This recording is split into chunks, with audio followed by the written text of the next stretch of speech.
ഇന്നൊരു ചിക്കൻ റെസിപ്പിയാണ് കേട്ടോ. എനിക്ക് ഒരുപാട് കോംപ്ലിമെൻ്ററി കിട്ടിയിട്ടുള്ള ഐറ്റാണ്. So let's make. അതിന് മുമ്പായിട്ടൊരു കാര്യം ചോദിക്കട്ടെ, നിങ്ങൾക്ക് എല്ലാവർക്കും നിർബന്ധമുണ്ടോ എന്തെങ്കിലും ഫ്രൈ ചെയ്യുകയാണെങ്കിൽ അത് വെളിച്ചെണ്ണയിൽ തന്നെ ആവണം എന്നുള്ളത്?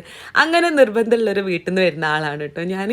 അപ്പോൾ ഞാൻ UAE-യിലേക്ക് എപ്പം പോവുകയാണെങ്കിലും എന്ത് തരാൻ മറന്നാലും എൻ്റെ ഉമ്മ ആട്ടിയ വെളിച്ചെണ്ണ തരാൻ മറക്കലില്ല കേട്ടോ. അങ്ങനെ ഇപ്രാവശ്യം ഞങ്ങൾ കൊണ്ടുപോയ വെളിച്ചെണ്ണൊക്കെ സ്റ്റോക്ക് കഴിഞ്ഞപ്പോൾ നമ്മൾ നിയർ ബൈ ആയിട്ടുള്ള സൂപ്പർ മാർക്കറ്റ്സിൽ പോയപ്പോൾ അവിടുന്ന് ഞാൻ വാങ്ങിച്ചിട്ടുള്ള വെളിച്ചെണ്ണയായിരുന്നു ഈ ഒരു മലബാരി കോക്കനട്ട് ഓയിൽ. ശരിക്കും നമ്മളെ നാട്ടിൽ നിന്നൊക്കെ ആ ഒരു ആട്ടിയ വെളിച്ചെണ്ണ എന്നൊക്കെ പറയില്ല, എനിക്ക് നമ്മളെ വീട്ടിൽ ആട്ടിയ വെളിച്ചെണ്ണ പോലെ തന്നെ തോന്നിയിട്ടോ. അപ്പോൾ UAE-യിലൊക്കെ താമസിക്കുന്ന ആൾക്കാർ ഇനി പുറത്തൊക്കെ പോകുകയാണെങ്കിൽ നിങ്ങൾ നിയർ ബൈ ആയിട്ടുള്ള സൂപ്പർ മാർക്കറ്റ്സിലൊക്കെ സാധനം അവൈലബിൾ ആണ്. ഒരു തവണ ഒന്ന് വാങ്ങിയിട്ട് നിങ്ങളുടെ ഫീഡ്ബാക്ക് എന്തായാലും പറയാൻ വേണ്ടിയിട്ട് മറക്കരുത് കേട്ടോ. കഥ പറഞ്ഞ് റെസിപ്പി പറയാൻ ഏതായാലും മറന്നുപോയല്ലോ.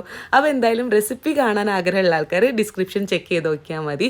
ഏതായാലും എനിക്ക് ഒരുപാട് കോംപ്ലിമെൻ്ററി കിട്ടിയ ഐറ്റം ആയതുകൊണ്ട് തന്നെ നിങ്ങൾ എന്തായാലും ട്രൈ ചെയ്ത് നോക്കിയിട്ട് മാത്രം ഫീഡ്ബാക്ക് പറയാം. ഓക്കെ.